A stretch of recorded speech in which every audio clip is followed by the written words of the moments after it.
အခုနောက်ပိုင်း ASUS ရဲ့ဒီဈေးသိပ်မကြီးတဲ့ laptop တွေမှာပါတော့ OLED panel တွေထည့်ပေးလာတာဘာလို့ကျွန်တော်သွားသတိရစေလဲဆိုတော့ဒီ Redmi phone တွေမှာ OLED panel တွေစပါလာတဲ့ပုံစံနဲ့သွားပြီးတော့ဆင်တူနေတာကိုသွားသတိရမိတယ်သိရမလားအရင်တော့ကဟို OLED panel ဆိုတာဗျာဈေးကြီးတဲ့ဆိုတာမှာတော်တော်ဈေးကြီးတဲ့ flagship level device တွေမှာပဲပါတာဖုန်းလောကနဲ့ရှင်ပြောမယ်ဆိုလို့ရှိရင် Samsung flagship တွေလောက်မှာပဲအရင်တော့ကဆိုပါခဲ့တာပေါ့နော်အခုဆိုလို့ရှိရင်ကြတော့ mid range တွေ budget phone တွေအထိပါသူတို့ OLED တွေပါလာကြပြီဆိုတော့ user တွေအတွက်အဲ့ဒါအမိုက်တယ်ပေါ့နော် LCD နဲ့ OLED နဲ့ကဒီ display ကိုကြည့်ရတဲ့ experience နဲ့မှာဘာမှမဆိုင်ဘူးဒီနေ့ကျွန်တော် showcase လုပ်ပေးမယ် ASUS ရဲ့ Vivobook 15X ကလည်းအဲ့လိုပဲသူကဈေးအတန်အသင်းနဲ့ OLED ပါလာတဲ့ laptop ဆိုတော့သုံးရတာဘယ်လိုများနေတယ်လဲအဲ့ဒါကိုချက်ကြည့်လိုက်အောင်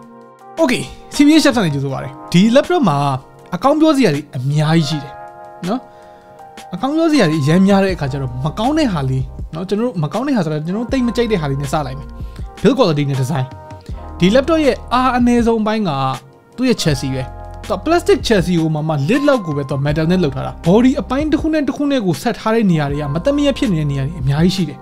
ဆိုတော့ခက်ကြမ်းကြမ်းပြောရမယ်ဆိုလို့ရှိရင်နော်အပေါ်စားဆန်တဲ့ vibe မျိုးရတယ်သူကန်ရတာကချစ်ချစ်လက်လက်မရှိနေဘူးဒီ display နဲ့ keyboard တစ်ဝိုက်က flex ဖြစ်နေတဲ့နေရာတွေကလည်းထင်ရတာပိုများတယ် design ပိုင်းကတော့ Vivobook 16 တုန်းကလိုပဲသူ industrial design ပုံစံနဲ့လာတယ်တေချာမကြည့်ဘဲနဲ့တေချာမကင်မဲနဲ့အမြင်တိုင်းကြည့်လိုက်မယ်ဆိုရင်တော့သူ့ဟာနဲ့သူကတော့မဆုံးဘူးဒါပေမဲ့$800ဝန်းကျင်တန် laptop တစ်လုံးအနေနဲ့မှာတော့သူအားရစရာအထဲမှာတော့မပါဘူးပြီးတော့သူ့မှာ antimicrobial gut ဆိုတဲ့ technology သုံးထားတယ်ဆိုတော့လက်နဲ့ထိတဲ့နေရာတွေမှာ bacteria တွေမပေါက်အောင်လို့သူတို့ကာကွယ်ပေးတယ်ပေါ့နော် pumrest နေရာကနေပြီးတော့ပိုးမကူအောင်ပေါ့ဗျာအလွယ်ပြောရမယ်ဆိုလို့ရှိရင်တော့ဆိုတော့ကျမ်းမာရေးလိုက်စားတယ်เนาะအတန်ကြိုက်တဲ့သူတွေเนาะ germaphobe တွေသူတို့တွေအတွက်ကသဘောကျစရာကျွန်တော်ကတော့ personally အဲ့ဒါမပါဘဲနဲ့ build quality လေးနဲ့ပိုကောင်းမယ်ဆိုလို့ရှိရင်ပိုကောင်းမယ်လို့ထင်တယ်ဒါတော့ဥတယောက်တည်းအမြင်ပေါ့နော်အခုလည်းအကြမ်းမခံဘူးလို့တော့ပြောတာတော့မဟုတ်ဘူးခံစားချက်ကသာအဲ့လိုခပ်ပေါ်ခံစားချက်မျိုးရတာသူ့ရဲ့ durability ကတော့ကောင်းတယ် US military standard 810H 8 standard ဘာညာရထားတာဆိုတော့အကြမ်းခံရင်တော့လည်းခံလိမ့်မယ်ရုပ်သိမ်းမထွက်တာကိုပြောချင်တာဗျာ plastic chassis ကိုသုံးထားလို့တခုမိုက်သွားတာကတော့သူက 1.7 kg ပဲလေးတယ်ပြီးသူ့ရဲ့ weight distribution က balance ပဲဖြစ်နေလို့လားတော့မသိဘူးအဲ့လောက်လေးတယ်လို့လုံးဝမထင်ရဘူးလက်တစ်ဖက်ထဲနဲ့ကောင်းကောင်းတည်လို့ရတယ် lid ကို100ဖွင့်လို့ရတယ်180 degree လည်းချိုးချလို့ရတယ်အထူးကကျတော့ 17.9 mm ရှိတယ်ဆိုတော့ဒီဈေးဝန်းကျင်ကတချို့ laptop တွေထက်နည်းနည်းလေးပိုပါတယ်ဒါဘယ်လိုမလဲဟိုဒီတည်ရတာတို့ကြောဝေးထည့်သွားတာတို့အဲ့ဒါမျိုးမှာတော့အဆင်ပြေတယ် port တွေကလည်းကျွန်တော်အခုပြထားသလိုမျိုးပဲ Ethernet port ကလွှဲရင်အကုန်ပါတယ် HDMI port ပါတယ် USB နဲ့အားသွင်းလို့ရတယ်အဲ့ဒါတွေကလည်းမရှိမဖြစ်လို့ပြောရလောက်အောင်အသုံးဝင်တယ်ပေါ့နော်ဆိုတော့ဒီဘိုင်းတွေကိုတော့သဘောကျတယ် speaker ကတော့ပုံမှန်ပဲသူအတန်သိပ်မကျဲဘူး full sounding လည်းသိပ်မဖြစ်ဘူး Vivobook 14X OLED က speaker တွေနဲ့ဆိုတော်တော်လေးကွာပါတယ်ပြောတာတော့မဟုတ်ပါဘူးဈေးလည်းကွာတယ်ဆိုတော့အပြစ်တော့လည်းပြောလို့တော့မရဘူး keyboard ကကျွန်တော်တို့ Vivobook 16မှာတော့မြင်ရတဲ့ keyboard ပုံစံမျိုးသူက 1.4 mm key travel ရတယ် feedback ကတော့နည်းနည်းလေးပြောတယ်စာရိုက်ရတာတော့တက်တာရှိတယ်number လေးတခြားထည့်ပေးထားတယ်ဆိုတော့လိုအပ်ရင်လုံးလို့အဆင်ပြေတယ်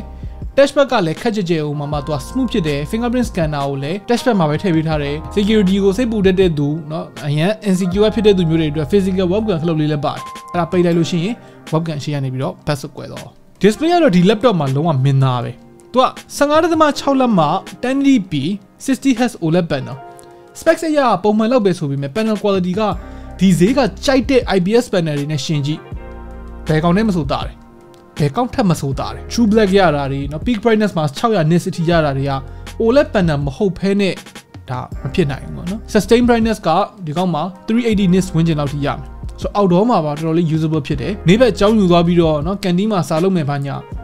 အဲ့မျိုးလည်းမိုက်တယ် multimedia consumption မှာလည်းဒီ display ကအနှစ်ပဲNetflix ကို HDR ဖွင့်ပြီးကြည့်တာပဲဖြစ်ဖြစ်เนาะ YouTube က HDR content တွေကြည့်တာပဲဖြစ်ဖြစ်တော်တော်လေးရတာရှိတယ်တကယ်လို့ကိုကကြည့်ချင်တာမဟုတ်ဘဲနဲ့ဖန်တီးချင်တာဆိုလို့ရှိရင်လည်းဒီကောင်းရဲ့ display က color မှန်တယ် DCI-P3 100% coverage ရရသလို Delta E value ကလည်းနှစ်ဝန်းကျင်ပဲရှိတာမို့လို့ out of the box မှာ color မှန်တဲ့တော့မှန်တယ် content creation အတွက်ကောင်းကောင်းသုံးလို့ရတယ်content creation အတွက်နောက်ထပ်ကောင်းတဲ့တစ်ချက်ကသူ့ရဲ့ CPU သူ့ရဲ့ CPU က Ryzen 7 9930U ဆိုတဲ့ကောင်သုံးထားတာIntel ဘက်မှာဆိုလို့ရှိရင်ဒီကောင်က Core i7 1360p လောက်နဲ့multi core score မှာတွားညီတယ်ဆိုတော့ performance ကတော်တော်လေး capable ဖြစ်တယ်လို့ပြောလို့ရတယ် 8 core 16 thread ကိုမှာ boost clock ကို 4.5 GHz အထိရတာဆိုတော့ single core performance လိုရတဲ့သူတွေအတွက်အဆင်ပြေတယ် TDP ကတော့ဒီကောင်15 watt ထိပဲလာတယ်ဘာပဲပြောဒီ CPU နဲ့ကတော်တော် photo editing video editing ကောင်းကောင်းလုပ်လို့ရတယ် CPU benchmark တွေကိုအခုဒီမှာပြပေးထားမယ်